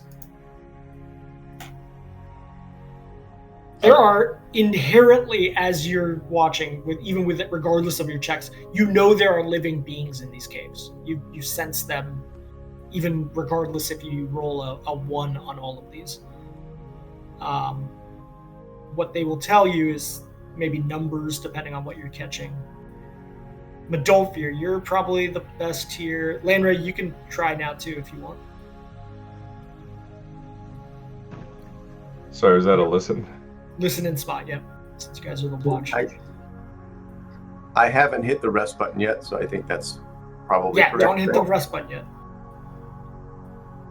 Okay. Lanray. You listen and you feel like the deep chasms where the bridge crosses carries unknown dangers that at times there's just like eerie noises that you're like, what the fuck is that one now? The rest of you, Max, you're just kind of clueless in terms of the listening and spotting, but Medolfir, you also hear some of those kinds of sounds, and more importantly, as you spot outward over at times the chasm, you look and you're like, man, that is deep. There could be anything down there. And the entire time you continue to hear that drum beat. Finry, you do not hear any of that as you're resting, or trying to at least, close your eyes and force yourself to sleep. You feel like you have to it's going to take a little bit for you to get to sleep. It's just, it hasn't been that long since the last time you've slept. You're resting, you're gathering some strength. Can I do something before we go to bed though? Can I coat one of my silver daggers with a poison? I think I have to roll a dex check is why I'm saying. You do. Because I don't have much more. Is it a straight dex check or is it a sleight of hand or what do you want? If you have ranks in sleight of hand, you can, but otherwise it's a dex check. Oh, nice. Okay. Yeah, you don't accidentally cut yourself on the very poison that you're applying. Which poison are you applying? It's the drow poison that puts you to sleep. So maybe, gotcha. I mean, like if there's anything left, that would have been a good, easy way for me to go to sleep. Okay. You've got a microdose. You just kind of take the rest of what's in that vial and you tap it on your tongue. You do feel, oh man, that stuff's good. I gotta remember that next time I got insomnia. It is starting to make you drowsy now.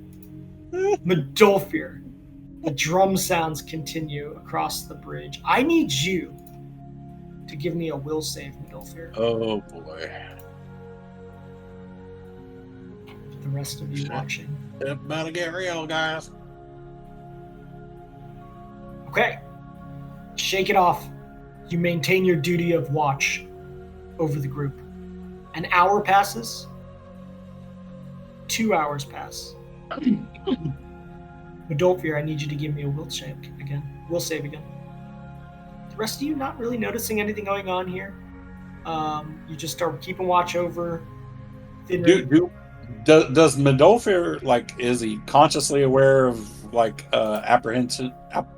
this apprehensive state? Like, you feel the continuation of the drums is this tribal force that is pulling at you. I mean, enough to where, like, I notice enough that where, like, I could, like, notice it so that I could, like, just kind of whisper out to the other two guys. I'm feeling really kind of strange. Just, you know, just to, like, create a bit of awareness to the others that I'm going to say feel a sense of apprehension or whatever. No, it's either kind of like pass fail. You just no. Max is like sitting right next to Modolfir though. Like, yeah. I mean, not in relation to this happening, but he's just next to the beefy boy. Yeah. Question. So you said before we passed out, we were over on this side of the bridge, and he was exposed to the drums for hours before this, and he also experienced the going into the room to the south where there was less drums. Yeah. So during that entire time, he would not have had to, like, take a check or seen this effect on himself. Seems to be the amount of time that's passing that's critical here. Well, that's kind of what I'm saying is if we were over on the east side wandering around for like 3 or 4 hours, and I've only been asleep for like 1 or 2 hours, and he's having to pass this, then it's like, is it once an hour? Is it once every 4 hours? At this point, since Finri has gone to bed with this check, Modolfir, about 4 hours into the watch, just about like when Max and Lanray could potentially choose one of them to, like, go to sleep if they wanted. But before they get that choice, you kind of stir a little bit, Modolfir, sitting next to Max. You begin to stand. There is no tiny hut right now, not that I know of. Nothing has approached you guys to make you fear putting up a tiny hut. Like, am I doing this of consciously? You control your body right now, but the pull, there is a compulsive nature of, like, you're within yourself, you know what's happening, but you can't help yourself. You start walking towards the bridge. And Max and Linra, you immediately notice that he's standing up randomly and walking towards the bridge. It's not like he's going super fast or running or anything. What are you doing, Max? But you're saying I can control my body. Kind of. But Like, it's like a walking dream. You're conscious of what you're doing. You're awake. But also your body's, like, going towards the drum music. So, like, if I wanted to, I could pull my sword right now, right? You could. Max casts the spell. So Max rubs his hand on Modolfir's shin as he gets up and goes, "Whoa, boy, where are you going?" And he casts Resurgence on it. Okay, can you give me a will save, Modolfir? Whoa, buddy, what you doing? Okay. Okay, wait. How does this read? Subject to No, research. it's helpless. It's harmless. harmless. Okay, yeah. It's harmless. Yeah. I'm giving him another will save. I'm letting him try to save again. That's all the Go ahead. does. Yeah, he's not trying to control you, so you are able to try this will save again, which is now a 17. Already, yeah. Yeah. Not against his DC, but against the effect that was coming. You kind of like, as you're grabbing at your sword, you kind of like, oh, I can control my legs. Do you walk back to Max and Landry? Not before I scan my surroundings really good. Scan surroundings, the chasm, darkness, the bridge, all the same things that were drawing you before, but like you're in control of yourself.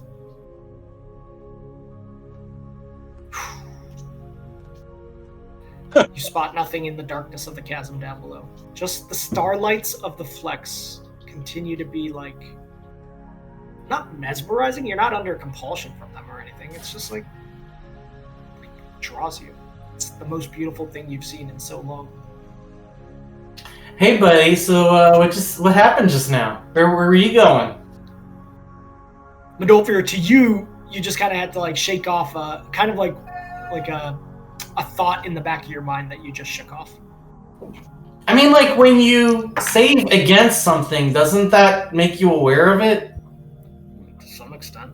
Sometimes no. Okay. Yeah.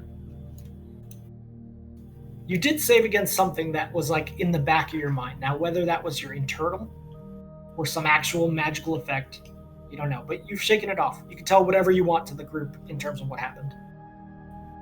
I say, I don't know. I just, I wanted to follow the drums. Dinner's been sleeping for 4 hours here. Seems like my instincts are wanting me to run from danger. That's not me. My very name means the fearless wolf. Are Lenry and Max going to stay up the rest of this time while Finry is still sleeping? Yeah. Having seen this. Okay. Yeah, Max is not going to sleep. Okay. You guys settle back down. Is anybody casting Tiny Hut, or are you guys continuing on? Okay. No Tiny Hut. 2 hours continue to pass. Finry, you are 6 hours into your rest. You feel good. I would say at this point, you don't have to sleep 8 hours. Like, at this point, 8 hours has passed since you've attempted to go to sleep. And with your poison trick, I'm going to allow you to just be waking up in this moment. Medolfir, I need you to roll a will save. So, GM. Nice. Natural 20.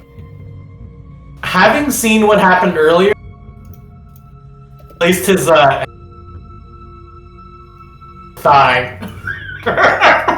You do what to his thigh? He's just sort of like leaning. He's like full on leaning on the Gotcha. as if he's like a cushion. Gotcha. And Medolfir, with that, the effects, you don't feel any compulsion. You sense your friends nearby. You see Finry waking up. Everyone is awake again. Finry is healed up fully. GM. Yeah. Given that my primary focus in magic enchantment, and knowing that Medolfir, I mean, it feels like he got up. Yeah. With, do I know if he was to sleep in the tiny hut, would he be protected from any kind of external effects like this? No, I don't think Tiny Hut would necessarily impact potential arcana or other or forces. or sleeping. No. Like if he falls asleep? No? Great. Yeah, I don't. Okay. Yeah. Cool. Okay. Is anybody else trying to sleep? Finry, you're double health back up? Yeah, I mean, I can put Medolfir to sleep if the issue is he can't go to sleep. So get in your sleeping bag, and I don't know if I have leftover from that one dose, or if I would have to poison another dagger to give him enough of a dose for him to go to bed. But the poison makes you unconscious. Couldn't we also just back away from the bridge? Drums were not as strong. Yeah, you could. Yeah. Let's come in, because that room's defensible, right? That's that little. We've got a wall at our backs there. I'm less concerned about defensible since we have tiny hut. I'm more concerned about not hearing. Like, I want to get you away from an effect being manipulated. Well, I think GM said that the drum sounds were very muted out when we were here. Yeah, the further east you went, it seemed to mute out further and further. I don't know if we'll fully get away from it, Max, is the deal. You guys without going too much further to the east, which we're trying to prevent before we take this rest. Okay, I'm hearing you guys want to go reposition over here. You pick up your belongings, head back over. Yeah. I kind of put both of my hands on Medolfir's like on the. I'm like holding him by the ears, and I'm like, "Can you still hear the drums here?"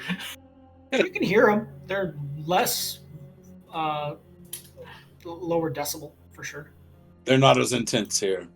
They're not as pervasive. You going to sleep, Medolfir? Yeah. Is anybody else going to sleep? No? Okay. Well, Max wants to sleep, but now he's worried. I mean, Max, you can in about 3 or 4 hours, you would be able to re-prepare your spells, even if you didn't rest.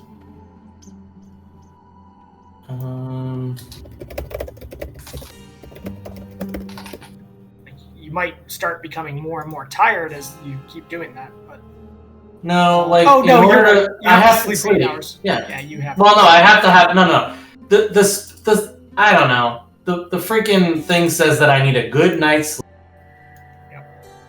But I don't know. Yeah.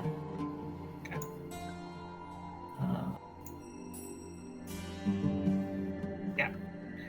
Either way, like, a new day will start if you were to rest for 8 hours as well, Max. What? A new day would start if you were 8 hours from now. So potentially the ability to regain your spells would occur in 8 hours regardless if you were to rest.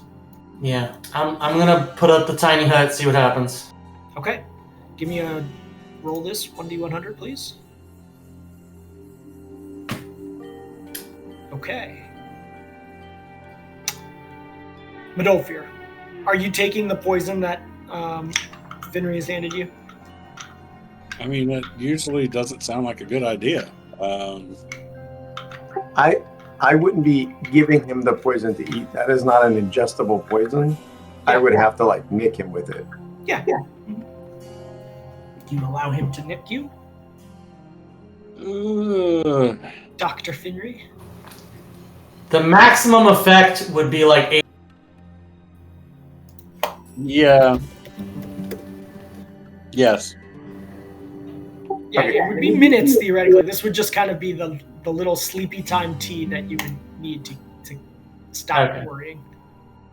I mean, because he's not resisting, do I just use another dose of the drow poison fully, or do I? You would have to use a full dose, yeah. I let you buy with the first one since there was a little bit left over, but yeah. So are you using it? Okay. Let me roll one thing. Thank you. 5 hours. Okay. Medolfir, you do feel... feels good. Your mind coming to a rest. You will not have to make will saves now. You're having a good, nice sleep in the sleeping bag. Max, are you casting anything like the health spell or anything like that? Yeah, I think so. I'm just looking... Okay. So if you do that, Medolfir, you'll be able to gain back 33 health. So the drow poison... It's minutes, and then the secondary effect is 2d4 hours. Okay. He's very happy and sleepy right now. Alright. Okay. Me-Man. And Landray, you're just going to stay up this night? I mean, I guess I would get exhausted if I did, so I still need to do like 4 hours of my trance. He rested the first 4 hours. Yeah. He had a full night of sleep. I don't know if he would get it. He can. No, Landray stayed up while you went to sleep. He said he wanted to stay watch, and especially after Medolfir sort of tried to take off. Right. You wouldn't get exhausted necessarily, Landray. You have a 12 con bonus, so like you've got 2 nights where you could go without any negative repercussions. Yeah, okay. Then I'll stay up just as a safety precaution. Okay. Max, who are those Cure Light Wounds for? Alta Medolfir, so 13 plus 8 is 21? Okay, so Medolfir, at the end of this, you will be full. Yeah, it's going to be full. Well, give him the 21 even before he hits rest in case something happens. I don't know. Sure. Yeah. So I'm adding your 21 now, Medolfir. You're at 113 now. Okay. You see, Lanray, that glyph that Midolfir told you was for enemy. You also hear other noises to your east from here. Sounds of machinations, moving parts, metal on metal, from a distance. But very faint. I mean, you're hearing that only because you're quite good at listening. What you hear more apparent in the rest that Midolfir is taking with... Max, you're sleeping as well at this point, I take it, so you can get back your spells? Well, I haven't hit the button yet, but... Okay, understand. Yeah. That was the intent. Lanra, you hear not so distant as those machinations.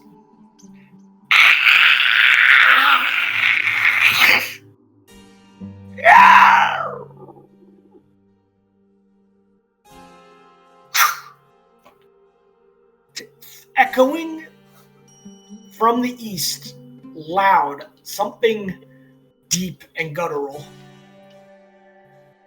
but not near you. Not like the Sardathan, not like the cloaker sounds you've heard before in this cave. Time passes. Finry's up with me, is that? Finry is, yep. So I'll just convey that to Finry. Okay. Maybe not exact replica of the noise, but you know. You focus on the darkness, just waiting if anything does come. Here there isn't as many lanterns. There is a lantern further to the east, but not right where you are right here. Time passes. Time passes.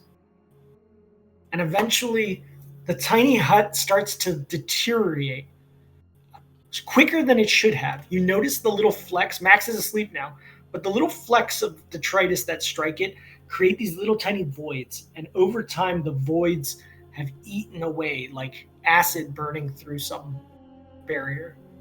And you feel like the tiny hut has holes in it now. Can I ask a question? Because I just mechanically, the inside of the tiny hut is where the light is from, and it's illuminated inside the tiny hut, right? Inside the tiny hut, you guys still have the whatever light sources you have. It does not shine outside of the hut. The hut blocks that. Outside of the hut, you still can see things because it's transparent, like a one-way mirror, I guess. And you do see, a two-way mirror, I guess. You do see a lantern lit to the east, like one of those gnomish lanterns that's lit in the green light. Got it. So Max can control the light inside, but it doesn't leak out. Correct. So now, with these holes, it's starting to kind of leak out a little bit. If that's starting to happen, I will tell Lanray, turn the light out. It's the twig, right? So just put the twig in a pocket or cover the twig up. I'll sit next to you and we'll open it if I see anything. I believe the tiny hut itself is emitting light as part of its spell that Max would have had. Let me see. Interior of the hut is hemisphere, illuminated dimly. Yeah, the setting that Max set before he went to sleep is still going because of the tiny hut. There's just a little amount of light that he gave you all to have. And there's the twig. And the twig, yeah. So I guess I'll cover up the twig. Okay, noted. Small amounts of light do escape. Time passes. Max, you do awaken after 2 hours. Feeling good. Adolfir is still resting, though. Yeah, I don't think there's any exception in... It only says that of 8 hours sleep. That should also feed into what a wizard is required, right? Like, yeah, you're right. So you would sleep as long as Midolfir. So you're saying you're sleeping as long as Midolfir? No, what I'm saying is, previously we had said, the Ring of Sustenance doesn't allow me to redo my spells. Yeah. But, it gives you you gain the benefit of 8 hours of sleep. So I think even after 2 hours, I think I can prep my spells. Regardless, So hear me out. Okay. There's not going to be a cheat code where you can just regain your spells every 2 hours. Regardless, the wizard once per day can reestablish his spells. So like, no matter what, yes, all that stuff has to happen also, but it's an and statement. The and statement is another day has to come before you can recoup new spells. You can't just like generate your own spells 12 times a day. So as long as the turnover for the day is in the middle of that 2 hour, it's fine. Yes. If he sleeps 2 hours before the turnover of the day, when the day turns over, it's been long enough that he would get his spells back. Yeah, you can repair your spells once that sort of day change occurs, regardless. Okay. So you could wake up and just be awake. You feel fine, but like you're not going to regain your spells until you can re-prep them. Otherwise, that'd be a real big OP hack of D&D if you could just redo all of your spells every 12 times a day. I mean, then I'd be sleeping the whole time. Like, that's not what's happening. But whatever. Yeah, that's fine. So, That's fine. Medolfir's still resting. Hours pass, and eventually, Medolfir, you do awaken from this rest. Max, now at this point, because nothing occurred, you are able to re-prepare your spells. And you can fully heal yourself, Max. Medolfir, you are also fully healed at this point. I need you to give me a will save, Medolfir. I was about to say, woohoo! Yeah, as soon as you awaken. All right, let me put my HP back up here, Sure. and let's see what today's going to be like for old Medolfir here. Okay. You do get the sense of those drum beats still, but they're not drawing at you. You focus on the duty of staying with your friends. No effect. The tiny hut at this point is completely gone, obviously. It's been eaten through whatever was going to be remaining, plus the time that it lasts. Actually, the time would have been fine. So, Max, you realize the tiny hut is now gone, even though it should have been lasting a little bit longer. Okie dokie. What are you guys doing? I mean, you're healed. Are you going east? Are you going back to the bridge? Where are you guys going?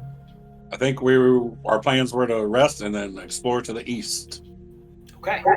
Yeah, I want to, and we know now that it's like the Landray told us what he heard, right? Like the gears and that crazy sound. Right. There's something going on. You head I'm gonna suggest I'm gonna be farther to the. I'm do the same thing. I'm in the front, moving silently. But go ahead. Okay. You find the various pathways leading to the east until you find an opening into a new cave portion that you did not previously see, a room. And in this room, there's a passage that goes diagonally into the ground, lower and lower, diving down into the ground. You see lanterns on the walls of this passage. It is clearly a man-made hallway going down from this cave, opposite of where you stand. Any glyphs on the wall in this room? You look around and you see multiple glyphs scratched in of the semblance of the dangers to the Wolfenbeer. It is obvious there's enough of them that any search check, mundane check, would find them. Is there any gnomish on the walls? Yeah, you don't even need to make a check of that either. There is, well, you can try, but you do not see any apparent gnomish writings on the wall. You don't. What about any glyphs that match like the words we found, or the glyph we found before about the deity Yeveni? Nothing. No. Just this passageway that dives down deeper to your west. Did you want me to do a search check to look for the words, or it's clear that there's no words? It's clear that there are no words here. Just a hallway, lanterns. Are we going down or not? I mean, where it is. It would appear this is the direction I'm supposed to go. The drum sounds are almost completely inaudible at this point to you, Medolfir. Medolfir's going to pull his sword and say, I think this is the beginning of the true test for me. and he's going to head towards the passage. Okay. As you all head towards the passage, you find yourselves in a hallway that goes and goes down and winding until eventually it does start to open up. And you find yourselves, and I will pull you in, coming out of the hallway into what is a much more natural space. You hear the sounds of dripping water out ahead. You see the lights from the lanterns shown. Let me just grab that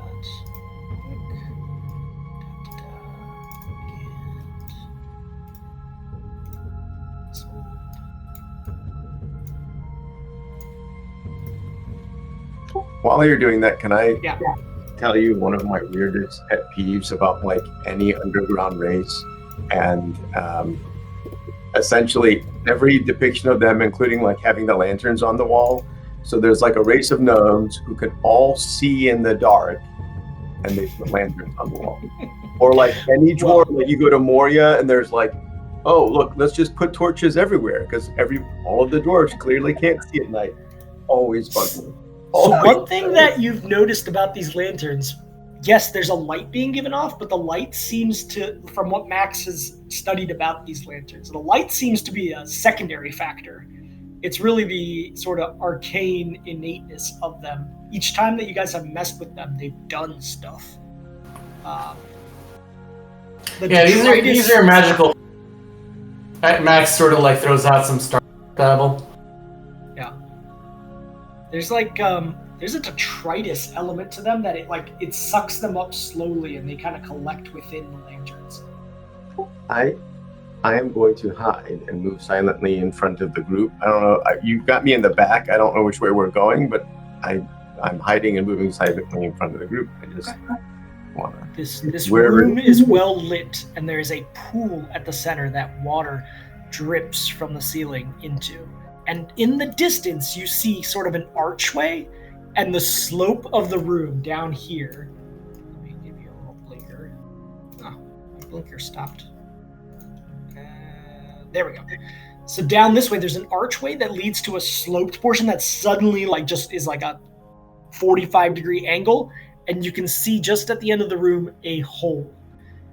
And for once, the detritus in this room specifically is floating towards that hole. There's just the slightest air movement towards that hole. Now you say there's water dripping into that pool? Into the pool in the center, yes. You have no idea how deep it is from where you're standing. Can I sneak around the edges of the room, like just to see if I can see more as I get closer to the hole? Sure. Yeah, you can go put yourself where you want to go. The rest of you, are you trying to move quietly and silently as well in this space? I want to look up at the ceiling above the pool. You see these long, narrow, spiky stalactites. As Finnery makes his way around the room and takes a look in. The pool is quite deep, Finnery, as you get around to it. And you see these statues in this room. Gnomish carvings. Can I see, do I recognize those statues at all? You, even though your race is Gnomish, I would I'm say not really culturally, Yeah. okay, Landry noted on your move silent. Yeah, I'm basically trying to make my way across. I don't see any items or anything like in this area as I'm going across. Like there's no levers, there's no like animal parts, anything. It's just flat, nothing. It's like a weird, almost like a altar, a gnomish altar of some sort. As you all move around silently, Medolfir, you take a step, and there's just kind of like a step with your boot that goes tick, tick, tick, tick, tick, tick, tick, and and clankers off of spaces. Up in the ceilings, these spiky little bits, they have such deep crevices to them in the ceiling that there's shadow created. As Mac, you step up to the pool and you look in and you see this pool is very deep. There are portions that are shallow and you see rock, but it is very deep. Lanray, as you move around, you feel good, except you hear Medolfir's step. And after that step, you hear again those telltale signs with your sort of natural listening capability of movement up in the ceiling. Max, what are you doing at the pool? Trying to get everybody's attention, just basically point up and just be careful. Okay. Max, what are you doing at the edge of the pool? Just looking to see if there's anything odd about the pool. As you focus on the pool, give me a spot check. Oh boy. We'll see. Okay. And it's above You average. focus on the pool and Lanray looks up. Lanray, there's movement up on the ceiling. You see those Sard beings coming out of the crevices. 2, 3, 4. Are you calling out? Does it look like they're moving with intention? They seem to be coming out of those crevices and starting to move towards the walls, which would be their way of coming out. Yeah, I'll say look out above. As you gather your weapons ready, and Max, you're looking into this pool and hear Lanray call out, you don't notice the pool itself bubbling. As something starts rising now out of it, I need everyone to go ahead and give me an initiative roll as the following beings, and we won't have this battle today, but I will display. Let's start here, on the roof, on the roof, Nice. on the roof, on the roof.